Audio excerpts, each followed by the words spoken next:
हरे कृष्णा। ओम नमो भगवते वासुदेवाय। आप सभी को कामदा एकादशी की बहुत बहुत शुभकामनाएं। आज आप इस वीडियो में सुनेंगे कामदा एकादशी व्रत की कथा। चलिए शुरू करते हैं कथा। धर्मराज युधिष्ठिर बोले, हे भगवान, आपको कोटि बार प्रणाम है।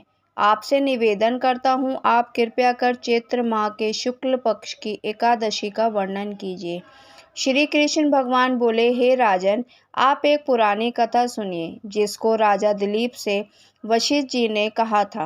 राजा दिलीप ने पूछा कि गुरुदेव, चैत्र माह के शुक्ल पक्ष की एकादशी का क्या नाम है?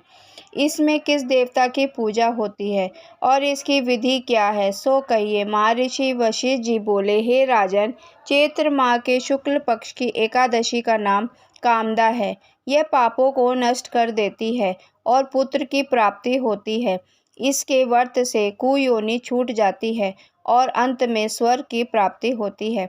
अब मैं इसका महात्म कहता हूँ, ध्यान पूर्वक सुनिए। प्राचीन काल में एक भोगीपुर नामक नगर में पुंडरीक नामक एक राजा राज्य करता था। वहाँ अनेकों अप्सरा, गंधर्व, किन्नर आदि वास करते थे। उसी जगह ललिता और ललित नाम के दो स्त्री पुरुष अत्यंत वैभवशाली घर में निवास करते हुए विहार किया करते थे। एक समय राजा पुंडरीक गंधर्वों सहित एक सभा में क्रीड़ा कर रहे थे। उस समय ललित गंधर्व भी उनके साथ गाना गा रहा था।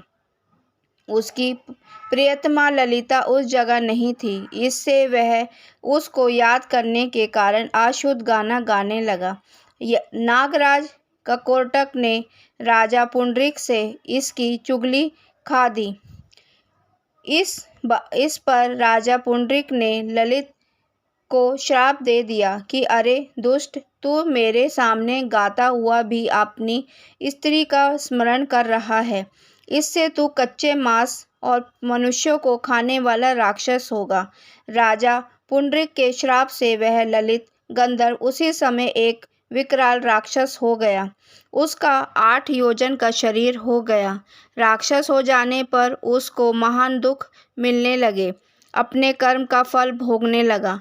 जब ललिता को अपने प्रियतम ललित का ऐसा हाल मालूम हुआ तो वह बहुत दुखी हुई। वह सदैव अपने पति के उद्धार के लिए सोचने लगी कि मैं कहाँ जाऊँ और क्या करूँ। एक दिन वह घूमते घूमते विंध्याचल पर्वत चली गई। उसने उस जगह ऋषि का आश्रम देखा। वह शीघ्र ही उस आश्रम के पास गई और उन ऋषि के सम्मुख जाकर विनय करने लगी। उसे देखकर श्री ऋषि बोले, हे सुभगे, तुम कौन हो और यहाँ किस लिए आई हो? ललिता बोली, हे मुनि, मैं वीर धनवा नामक गंधर्व की कन्या ललिता हूँ। मेरे पति राजा पुंडरीक के श्राप से एक भयानक राक्षस हो गए हैं। आप उसके राक्षस योनि से छूटने का कोई श्रेष्ठ उपाय बताइए। तब श्री ऋषि बोले, अरे गंधर्व कन्या ललिता, अब चैत्र माह के शुक्ल पक्ष की एकादशी आने वाली है। उसका नाम कामदा एकादशी है। उसका व्रत करने से मनुष्य के समस्त कार्य शीघ्र ही सिद्ध हो जाते हैं। यदि तू उसके व्रत के पुण्य को अपने पति को देती है तो वह शीघ्र ही राक्षस योनि से छूट जाएगा। मुनि के वचनों को सुनकर ललिता ने आनंद पूर्वक उसका व्रत किया और द्वादशी के दिन ब्राह्मणों के सामने अपने व्रत का फल अपने पति को देने लगी और भगवान से इस तरह प्रार्थना करने लगी, हे प्रभु, मैंने जो व्रत किया है उसके पुण्य से वह राक्षस योनि से शीघ्र ही छूट जाए।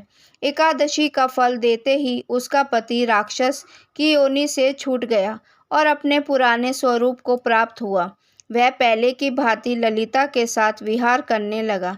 कामदा एकादशी के प्रभाव से यह पहले की भांति अब अधिक सुंदर हो गए और पुष्पक विमान पर बैठकर स्वर्ग लोक को चले गए।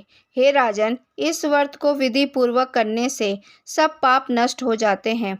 इसके व्रत से मनुष्य ब्रह्म हत्या इत्यादि के पाप और राक्षस आदि के योनि से छूट जाते हैं। इसकी कथा व महात्म के श्रवण व पठन से वाजपेय यज्ञ का फल प्राप्त होता है।